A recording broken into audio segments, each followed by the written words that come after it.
Welcome to News Mongolia, where we bring you the latest stories and updates from across the nation and beyond. I'm Batsir Namchar. Our top stories for News Mongolia. Voting for the 2024 elections for the Citizens Representative Khural of the capital city will take place on October 11th. Mongolia launches new cooperative campaign with 1 trillion MNT in soft loans to support herders. Government to increase kindergarten meal budget to improve children's nutrition. For the news, stay tuned.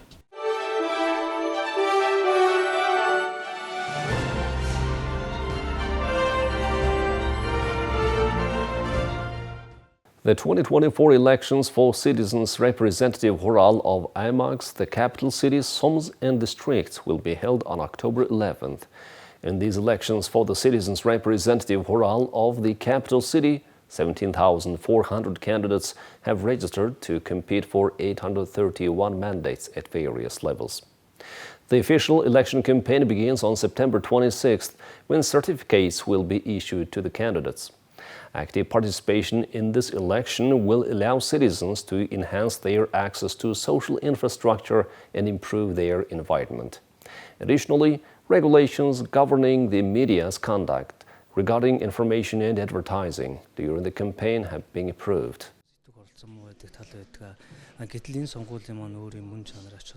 Voter turnout for Citizens Representative Khural elections is usually relatively low, particularly among young people.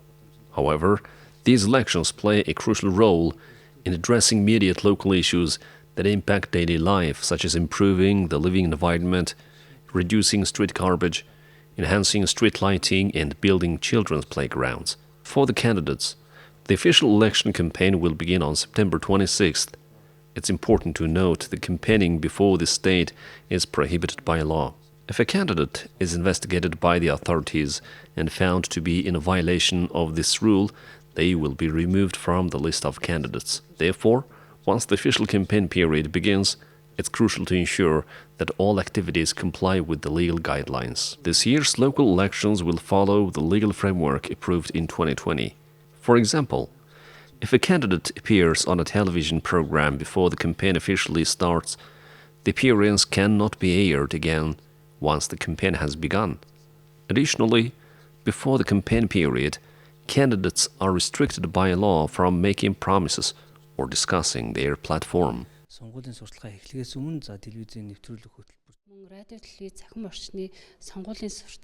For the Citizens Representative Khural elections, the law on the elections for the Citizens Representative Khurals of Aimax, the capital city, Soms and districts will be strictly adhered to. The Communications Regulatory Commission of Mongolia will oversee the monitoring of election campaigns across radio, television, and social media. The local election campaign will be conducted in the same manner as the regular elections for the state grid Khural. For example, radio and television are allowed to broadcast election campaigns for up to 60 minutes per day. The campaign time for a single party, coalition, or candidate must not exceed 15 minutes. Additionally, a candidate's campaign from a party or coalition should be limited to be 5 minutes during news broadcasts. For the Mongolian National Broadcaster, free election broadcasts, campaign content, and the schedules must be reviewed and approved by the regulatory committee and should not exceed 25% of total airtime. All radio and television stations must be registered to be broadcast election campaigns. The registration process for authorized radio and TV stations has been completed.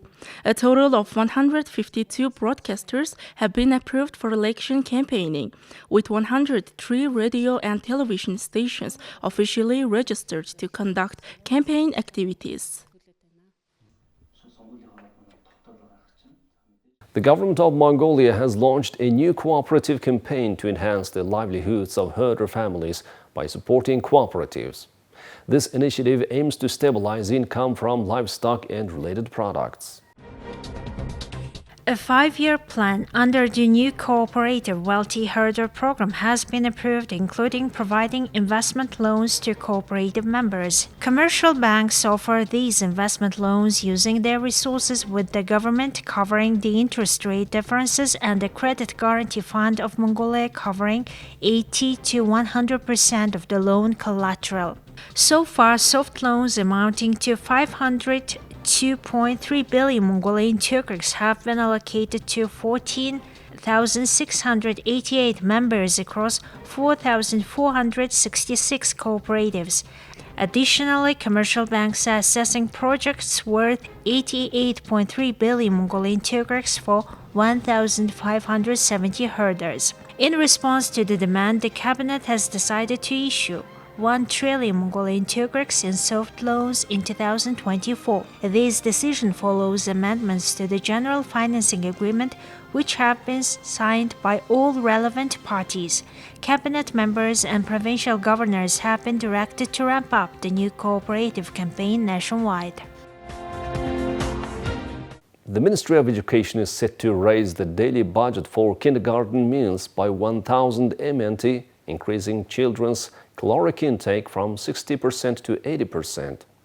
This change will impact 135,000 children, with 75% of the cost covered by the state and the remainder by parents. The resolution is waiting to be approved. This decision concerns increasing the cost of the ingredients for kindergarten meals by 1,000 MNT. Currently, the cost for those ingredients is set at 3,000 MNT. With this additional 1,000 MNT, the caloric intake for children, which is currently at 60%, will increase to 80%. The quality of meals will also improve, and we foresee positive outcomes. This decision will initially apply to 135,000 children in 310 state and privately owned kindergartens in the capital. The daily cost for the ingredients will go up by 1,000 MNT, amounting to 22,000 MNT per month and 190,000 MNT per year. 75% of the cost will be covered from the state budget, while parents or guardians will pay the remaining 25%.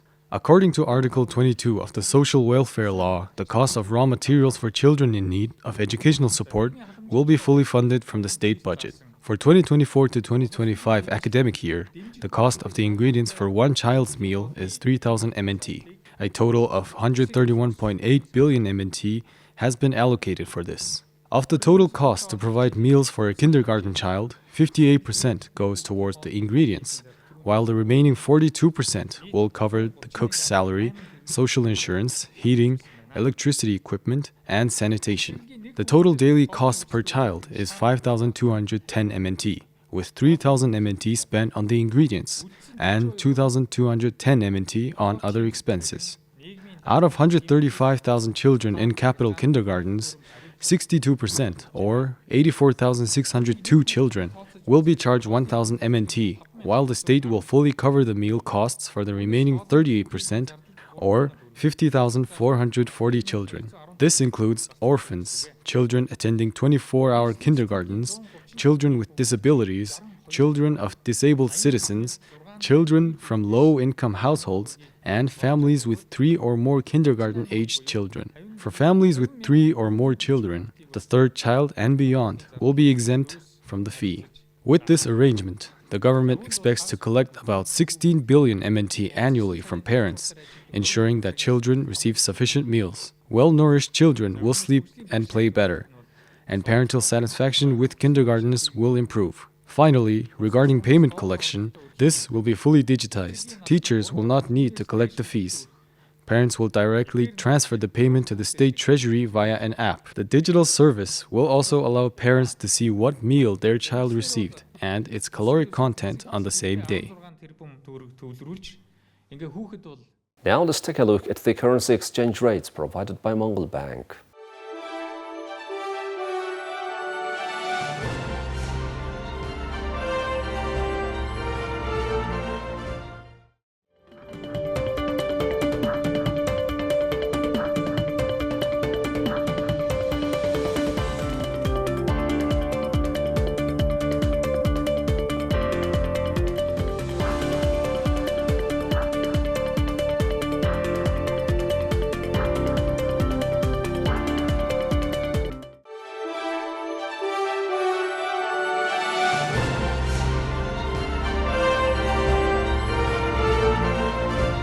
Now let's turn our attention to international news from our partner agencies. Chinese leader Xi Jinping will visit Russia next month for a summit of the BRICS bloc of developing economies. China's Foreign Minister Wang Yi confirmed Thursday during a BRICS meeting in St. Petersburg. Xi's promised attendance is a move that comes as Moscow and Beijing seek to counter the West's global influence. Speaking to Russian President Vladimir Putin at a private meeting, Wang said his visit would allow time to organize the important task of making political preparations for President Xi Jinping to attend the BRICS summit in Kazan at your invitation. Russia and China together uphold the principles of the just, democratic world order based on international legislation, sovereignty, equality. The same approach is supported by co-thinkers from the countries of the global south, the world's majority, which could be seen once again at the BRICS summit. Of course, I came to St. Petersburg this time to attend the BRICS meeting of security representatives.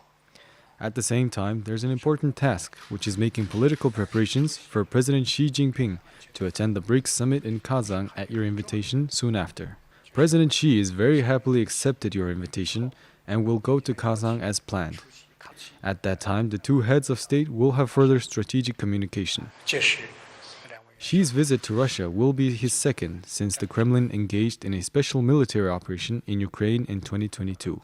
China claims to take a neutral position on this special military operation, but it has backed the Kremlin's contentions that Russia's actions was provoked by the West, and it continues to supply key components needed by Moscow for weapons production.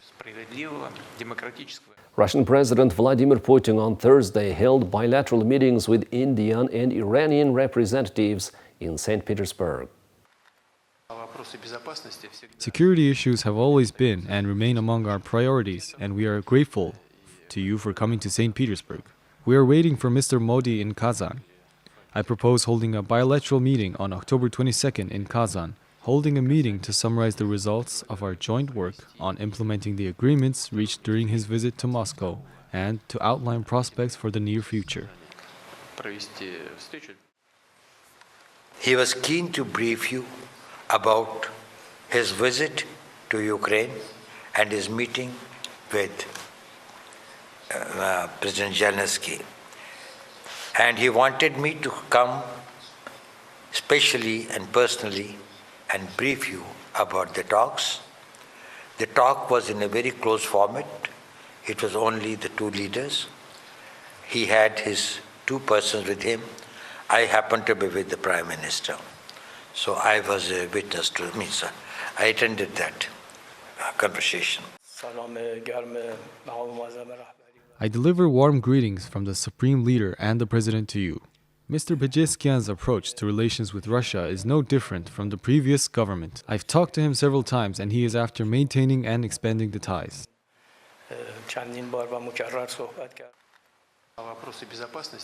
Putin told the Indian Prime Minister's advisor on national security, Ajit Doval, and Iran's security of the Supreme National Security Council, Ali Akbar Ahmedian, that he looks forward to meeting with the leaders of both countries at the BRICS summit in October.